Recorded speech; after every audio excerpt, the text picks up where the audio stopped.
is Jackie Price, and I am from Harrisonburg, Virginia, which is in the US, and I have Tourette Syndrome.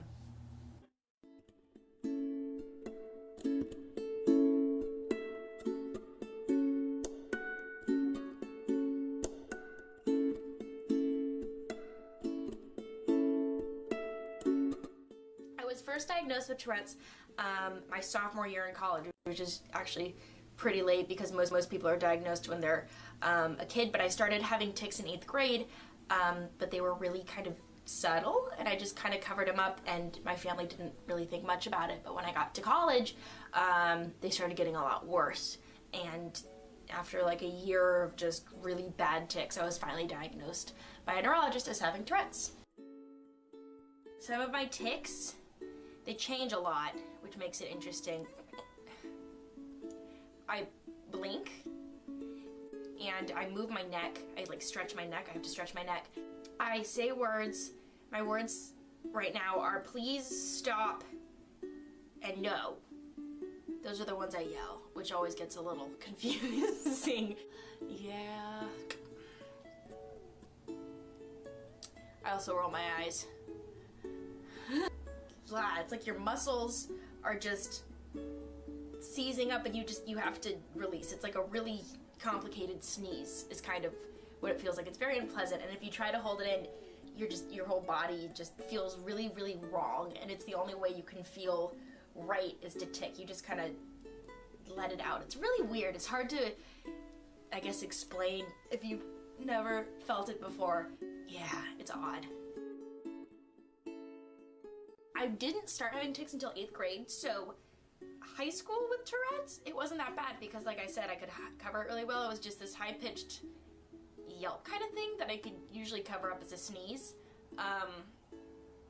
Yeah, just like a quick muscle kind of twit. I don't know, like, it was kind of like a cold chill. It was a cold chill and noise that sounded like a sneeze. So most kids just didn't think twice about it, and I could cover it up. So high school with it was not bad at all because I didn't even know I had Tourette's, so.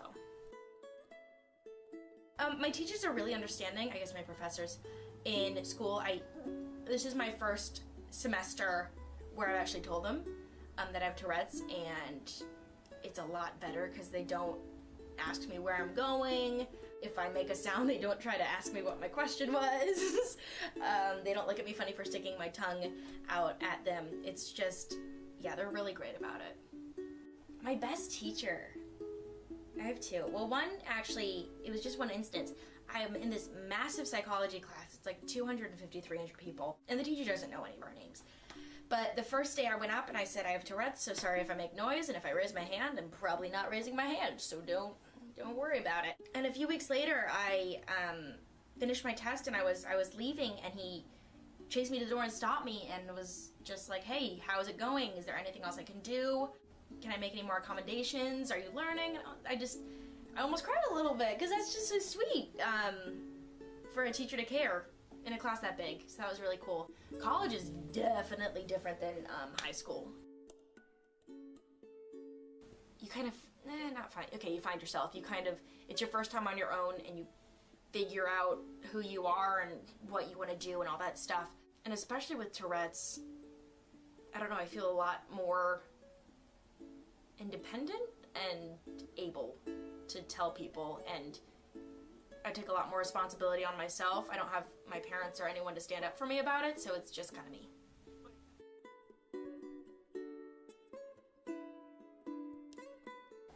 I guess it's least difficult now in college when I'm with close friends who know, because I don't think about it.